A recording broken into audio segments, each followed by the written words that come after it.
Question says, how many 9-digit numbers can be formed by using the digits 1 1, 2 2, 2 2, 3 4 4, such that the odd numbers occur at given places?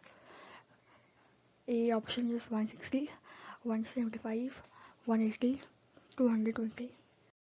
After drawing the array and leaving one blank white and one blank odd, we'll have even pieces as 4, odd numbers as 3, even numbers as 6.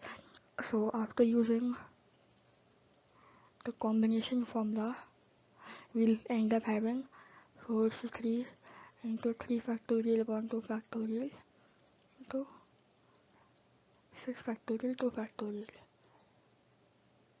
After using permutation and combination, we'll end up having this equation, which is nothing but 4 factorial 3 factorial.